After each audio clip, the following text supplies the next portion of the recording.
सुधांशु जी, पहला प्रश्न आपसे है। 2026 करोड़ का नुकसान हुआ, सीएजी की रिपोर्ट आपकी सरकार ने आज पेश की।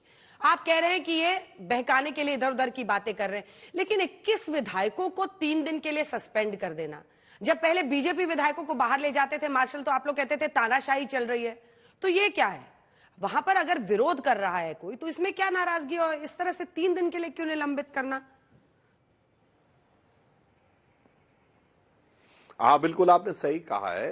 एक्चुअली में क्या है कि कुछ पार्टियों का चरित्र ही अलग प्रकार का होता है। विरोध करिए, विरोध का आपको पूरा अधिकार है, विरोध करिए, सदन के अंदर मर्यादा के अनुसार विरोध करिए, यदि आपको नारेबाजी करनी वो भी करिए, परंतु जो विषय सामने रखा गया, यदि आप झूठ के विषय के ऊपर निरंतर हल्ला करते रहना चाहते हैं, और ये साफ दिखाई पड़ रहा है सभापति को कि ये सूरत बदलना मेरा मकसद नहीं, मेरा मकसद है हर कदम पे हंगामा होना चाहिए, तो उनके सामने क्या विकल्प रह जाता है?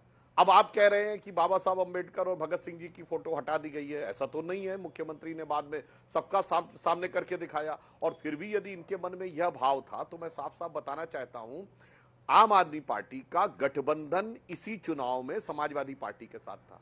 और सारे दर्शक जाके चेक कर लें, 6 सितंबर 2016 को गाजियाबाद में हज हाउस के उद्घाटन के समय तत्कालीन आम आदमी पार्टी सरकार में सुपर सीएम की हैसियत रखने वाले आजम खान ने बाबा साहब अंबेडकर के लिए भू माफिया की संज्ञा दी थी। बताइए साहब, आपको उसके लिए माफी मांगनी चाहिए। दूसरी बात, ये शहीद आजम भगत सिंह की बात करते हैं, तो ये जिन वामपंथियों के साथ रहे हैं, उसमें से एक जेएनयू ब्रांड इतिहासकार विपिन चंद्रा ने अपनी किताब में शहीद आजम भगत सिंह को उत्तर भारत का प्रमुख आतंकवादी कहा था। और जब 2015 में हम लोगों ने यह विषय सरकार में आने के बाद उठाया, तो उन्होंने बचाव में यह कहा था कि अगले एडिशन में से हमने शब्द हटा दिया है। तो सबको समझ में आता है कि यथार्थ क्या है, और विधानसभा में उस मुद्दे को लेकर हल्ला मचाना है, इस कारण यह विवशता होती है। और वो तो एक पक्ष है। दूसरी बात यह कि जो कट्टर ईमानदार का दागदार किरदार सीएजी की रिपोर्ट की धारदार तर्कों के द्वारा तार तार हो रहा था, उससे बचाने के लिए इसके अलावा इनके पास कोई विकल्प नहीं था। सिर्फ एक पंक्ति और कह के बात समाप्त करता हूं, अंजना जी, सीएजी की रिपोर्ट को सदन के पटल पर रखना संवैधानिक बाध्यता है। अब मैं पूछना चाहता हूं, संविधान किसके जमाने में खतरे में था? जो लोग संवैधानिक बाध्यता नहीं पूरी करना चाहते, उनके जमाने में संविधान खतरे में था। जो जेल से रह के सरकार चलाना चाहते थे, उनके जमाने में संविधान खतरे में था। तो सीएजी की रिपोर्ट पे जो हो रहा है, ये देश के सामने बहुत बड़ा प्रश्न भी उठा रहा है कि संवैधानिक प्रतिबद्धताओं का कौन पार्टी सम्मान करती है और कौन उनका मजाक उड़ाती है।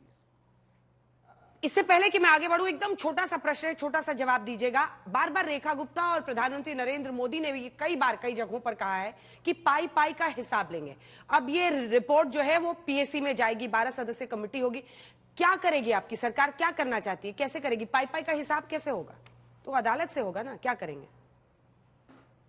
देखिए, ये जांच एजेंसियों की व्यावसायिक दक्षता का विषय है। मामला न्यायालय में भी विचाराधीन है। न्यायालय का निर्णय आने के बाद जो भी दोषी सिद्ध होंगे, और उस प्रक्रिया के अनुसार जो भी घाटा या सरकार को हुआ लॉस कोर्ट के द्वारा निर्धारित होगा या जांच के द्वारा, उसके अनुसार जो भी विधि सम्मत कार्रवाई होगी, यानी लीगल प्रोसीडिंग होगी, वो सरकार के द्वारा किया जाएगी। इसमें हम कोई राग द्वेष से काम नहीं कर रहे हैं, हम कोई मतलब लोभ और उससे काम नहीं कर रहे हैं, हम ईमानदारी से एब्स्ट्रैक्ट ढंग से काम कर रहे हैं। ठीक है प्रियंका जी, 24 जनवरी 2025 को दिल्ली हाईकोर्ट का आदेश था।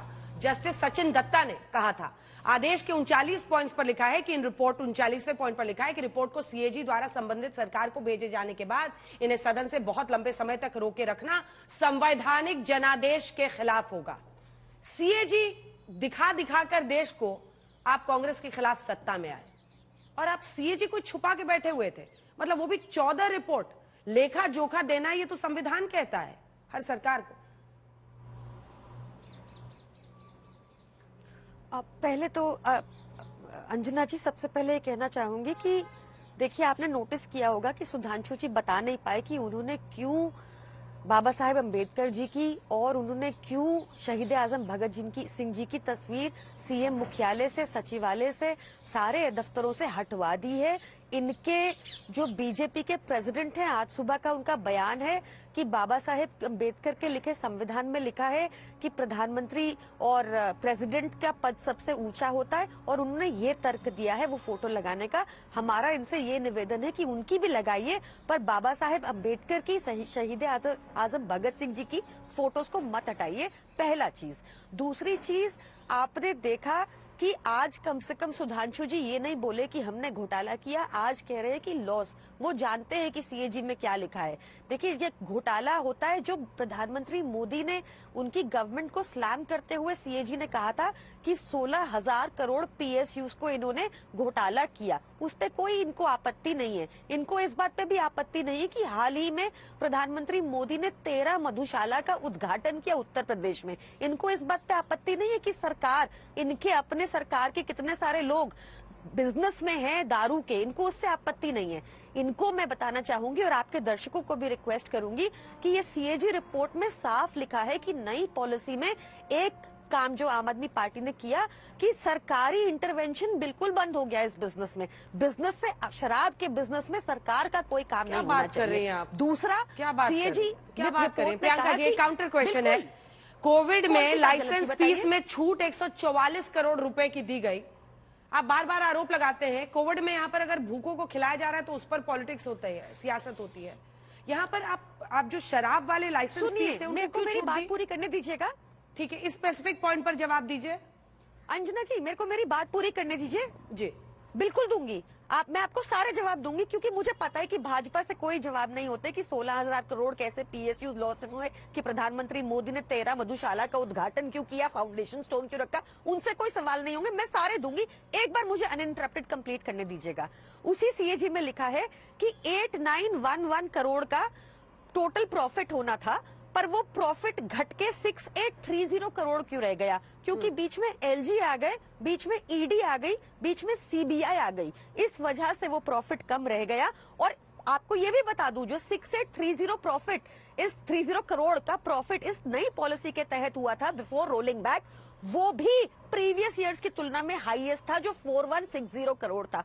मैं आपको पूरी जिम्मेदारी से ये कहती हूँ कि पुरानी पॉलिसी में, जो सीएजी रिपोर्ट में भी लिखा है, मेरी बात पे मत जाइएगा, पुरानी पॉलिसी में भाजपाइयों का हर बोतल पे बिक्री पर हिस्सा था, जो नई पॉलिसी में बंद हो गया। इसको तिलमिलाहट इसी बात की है, इनको इसी बात की तिलमिलाहट है। गुजरात में आपने देखा ना इनका मॉडल, कितना ह्यूज ट्रेजेडी होती है, लोग मरते हैं, 25,000 करोड़ का रेवेन्यू लॉस बताया जाता है, क्योंकि वहां कमाई हो रही है। भाजपा के जो नेता हैं, जो भाजपा के कार्टेल है, मुझे याद है छोटा उदयपुर के नेता तो शराब पी के मंच पे बैठे थे, गुजरात में जो एक ड्राई स्टेट है।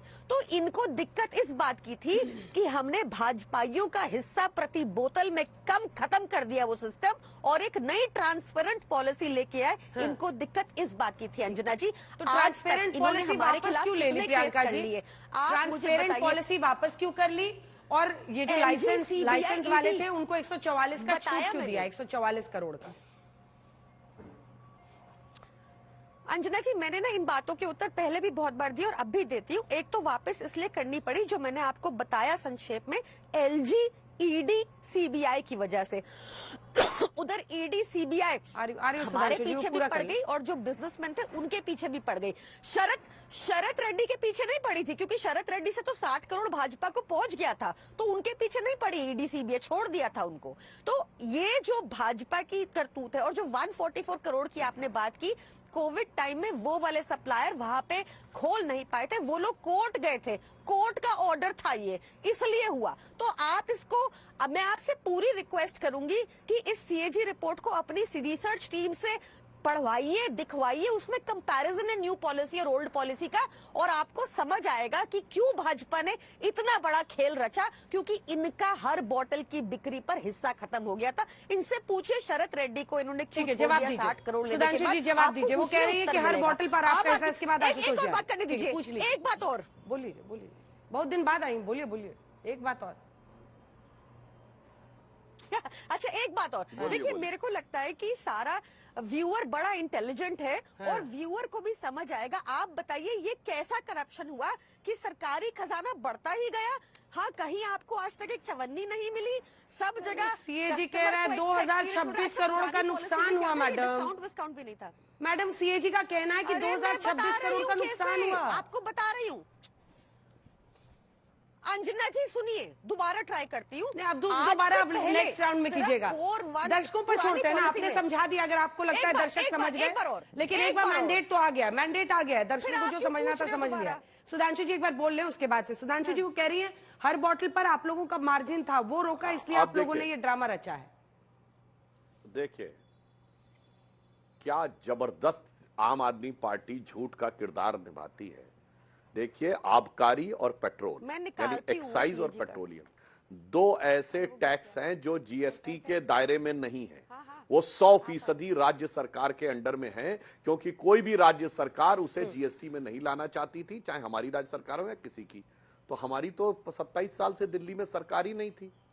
तो ये एक्साइज में जो शराब की बोतलें बिक रही थी, ये कौन से ख्वाबों ख्यालों में आपने कह दिया कि बीजेपी वाले उसमें से पैसा ले रहे थे? ये समझ से बाहर की बात है। दूसरी बात हम ये कहना चाहते हैं कि अगर आपकी पॉलिसी, वो तो खैर कई बार बोला जा चुका, आपकी पॉलिसी सही थी, आपने विड्रॉ क्यों कर दिया, वो एक अलग पक्ष है। मगर यहां पे अंजना जी आपने एक चीज देखी, जो पार्टी कहती थी आरोप लगते ही इस्तीफा दो, वो आज क्या कहती है? सीएजी की रिपोर्ट तो छोड़िए, अदालत में मामला शुरू हो जाना तो छोड़िए, जेल जाने के बाद भी इस्तीफा मत दो और दूसरों के ऊपर आक्षेप लगाओ।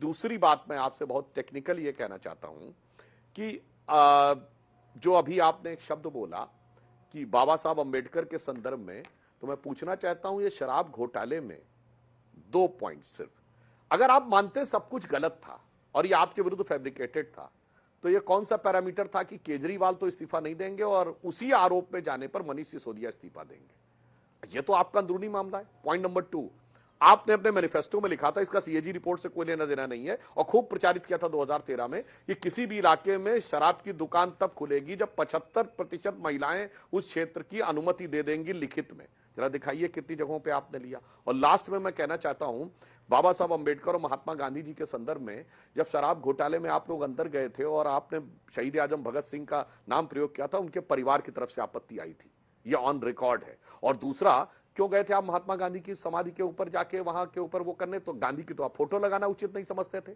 और फिर क्यों गए गांधी जी की समाधि पे? क्यों नहीं बाबा साहब अंबेडकर के अलीपुर रोड स्थित बंगले पे गए? इसलिए कि वो वाजपेयी जी की सरकार में बना है। क्यों नहीं गए चैत्य भूमि पर? क्यों? क्योंकि वो हमारी सरकार में बना है। क्यों नहीं गए दीक्षा भूमि पे? क्योंकि वो मोदी जी की सरकार में बना है। क्यों नहीं गए मुंबई में? बाबा साहब से जुड़े सारे में से किसी स्थल पर आम आदमी पार्टी नहीं गई अपनी सत्यनिष्ठा को प्रमाणित करने, क्योंकि सब मोदी जी की सरकार और अलीपुर रोड का बंगला अटल जी की सरकार में लिया गया था। यहां से लंदन तक भी चले जाते तो हमारी सरकारों का था। और जिस गांधी की फोटो लगाना ये मुनासिब नहीं समझते थे, जिस गांधी जी का ड्राई डे माना जाता है जन्म दिवस, उनकी समाधि पर जाकर इन्होंने नाटक किया, तो इनकी नाटकीयता और प्रामाणिकता पूरी तरीके से ध्वस्त हो चुकी है जनता की नजर। ठीक है आशुतोष जी, आपके पास अब मैं आना चाहती हूँ। कैग रिपोर्ट दिखाकर कॉमनवेल्थ गेम से लेकर उस समय 2G आवंटन को लेकर, और अरविंद केजरीवाल ने आंदोलन किया, और अब 14 कैग रिपोर्ट कोर्ट के बार बार कहने में, कोर्ट की एक टिप्पणी मैंने पहले सुनाई, इसके बाद 41वें नंबर पॉइंट पर कोर्ट ने ही कहा था कि यह स्पष्ट है कि इनमें से अधिकांश कैग रिपोर्ट दिल्ली सरकार सीएम के पास लंबे समय तक लंबित रखी गई। 43 पॉइंट यह भी स्पष्ट है, दिल्ली सरकार ने संविधान के अनुच्छेद 151(2) के तहत एलजी को संबंधित कैग रिपोर्ट भेजने में लापरवाही की, जानबूझकर रोके रखा। मतलब वही अरविंद केजरीवाल कैग रिपोर्ट, अगर उसमें ऐसा कुछ नहीं है और आप मानते हैं साजिश है, फिर भी आप कॉन्स्टिट्यूशनली बाउंड है कि आप कैग रिपोर्ट तो सब रखेंगे विधानसभा में। ये क्या बताता है? दाल में काला है। देखिए अंजना जी, जो इसके दो पहलू, एक तो इसका लीगल एक कानूनी पहलू है, दूसरा इसका एक राजनीतिक पहलू। भारतीय जनता पार्टी ने चुनाव के पहले सीएजी की रिपोर्ट का हवाला दे देकर आम आदमी पार्टी के ऊपर हमले किए, उनकी छवि पर हमला करने की कोशिश की और काफी हद तक उसमें कामयाब भी हुए। इसका जो लीगल पहलू है वो और संवैधानिक पहलू वो एक अलग तरीके का पहलू। क्या इस रिपोर्ट में दो चीजों का जिक्र है कहीं कि नियम का उल्लंघन करके या किसी को फायदा पहुंचाने की नियत से, यानी क्विड प्रो को, ऐसा है क्या? अगर ऐसा है तो फिर यह भ्रष्टाचार का सीधा मामला बनता है और इसमें मनीष सिसोदिया जिनके भी हस्ताक्षर होंगे उनके खिलाफ इंक्वायरी होगी और फिर आगे की कानूनी कार्रवाई होगी। जहां तक मैंने अभी तक देखा, मैंने पूरी रिपोर्ट नहीं पढ़ी है, लेकिन जितना मीडिया के माध्यम से मुझे जानकारी मिली है, इसमें कभी अभी भी इस बात का कहीं जिक्र नहीं है कि क्या अनियमितता बरती गई है या फिर उसमें किसी तरीके का क्विड प्रो को दिखाई पड़ा है। जहां तक पॉलिसी चेंज का सवाल है, तो कोई भी सरकार पॉलिसी, कोई भी सरकार, कोई भी मिनिस्टर, कोई भी ब्यूरोक्रेट इस वजह से उसके खिलाफ कार्रवाई नहीं हो सकती कि उसने किसी नीति में या किसी पॉलिसी में बदलाव किया है। पॉलिसी बदलने पर फायदा भी हो सकता है, नुकसान भी हो सकता है और कुछ भी नहीं हो सकता। तो अगर 2000 करोड़ का घाटा लगा है, तो सरकार से जरूर पूछा जाना चाहिए कि आपने पॉलिसी क्यों बदली और इसकी वजह से सरकार को जो घाटा लगा है उसकी आप जिम्मेदारी लेनी पड़ेगी आपको। लेकिन क्या इसमें कोई अनियमितता बरती गई है, क्या इसमें कोई भ्रष्टाचार हुआ है, जब तक ये साबित नहीं होता तब तक आप किसी अधिकारी को, तब तक आप किसी मंत्री को, किसी मुख्यमंत्री को आप कटघरे में सुधांशु नहीं जी खड़ा इसका कर जवाब, सुधांशु जी इसका जवाब, वो एक टेक्निकल पॉइंट रेस कर रहे हैं कि इतना नुकसान हुआ, ये फीस माफ किया, लेकिन क्विड प्रो को किसको फायदा हुआ, हाँ वो कैसे प्रूव होगा? हाँ बिल्कुल आप सही कह रहे हैं आशुतोष जी, बिल्कुल आपके संज्ञान में होगा। और अब मेरे विचार से हो सकता है आपने नजरअंदाज किया हो या जान के ना कहना चाहो, कोई भी नीतिगत निर्णय यदि कोई सरकार पॉलिसी का लेती है तो कैबिनेट अप्रूवल के बाद होता है। क्या प्रोसीजर होता है किसी राज्य सरकार में? कैबिनेट अप्रूव करती है पॉलिसी को, फिर गवर्नर के साइन के बाद वो इंप्लीमेंट होती है। क्या ये पॉलिसी कैबिनेट में आई? क्या ये पॉलिसी कैबिनेट में आने के बाद एलजी से अप्रूव हुई और उसके बाद लागू हुई?